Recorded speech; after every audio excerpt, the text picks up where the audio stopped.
আসসালামু আলাইকুম। আমরা কেন আছেন? আল্লাহর রহমতে আরও ভালো আছি। তো আর খুব নতুন ব্লগ লই আমরা সামনে আইলাম। এখন তেঁতুল আর বড়ই দিয়ে আচার বানাই মুখবো। তো এইখানটা তেঁতুল আর বড়ই সিদ্ধ করিয়ে একখানা চেঁচি লই।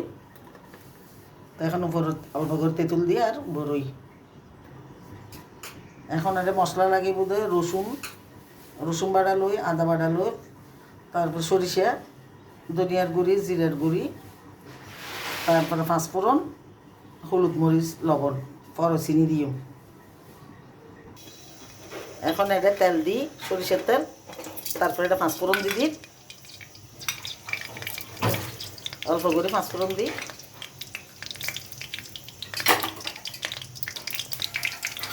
পাঁচফোড়ন গরম হয়ে এখন আদা রসুন বাটা দিয়ে গেলায়।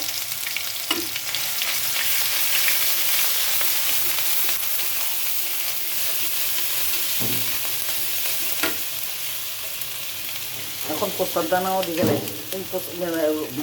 সরিষা বাটা, এখন সরিষা বাটাও দিবি।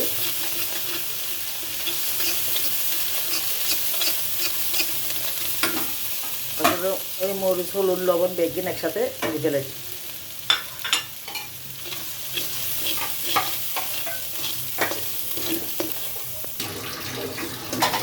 এখন একখানা কষি দিয়ে অল্প ভিনিগার দিবি। ভিনিগার দিয়ে আর একখানা করে দিয়া দিবি, কষাইম।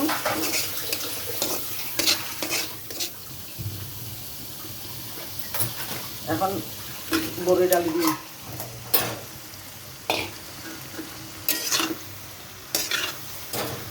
আস্তে আস্তে লাড়ি ভালো করিয়ে বোয়ান করিব। এখন কিছুক্ষণ পরে তো চিনি দিয়ে দিই।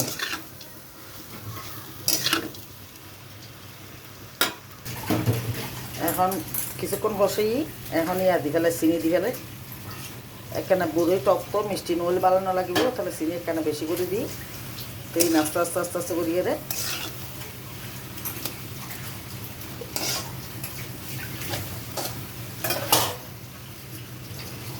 চিনি আগে জ্বলাই যাবি একটু পরে। এখন খুব সুন্দর করিয়ে ওই গেছি আচার। এখন নামাইয়ের ভালো বক্সত বা বইয়ের মধ্যে সুন্দর করে ফেলি। তো এইরকম করে অন্যরাও আচার বানাবেন। ভালো লাগলে লাইক, কমেন্ট, শেয়ার করবেন, সাবস্ক্রাইব করবেন। ভালো থাকিবেন। আসসালামু আলাইকুম।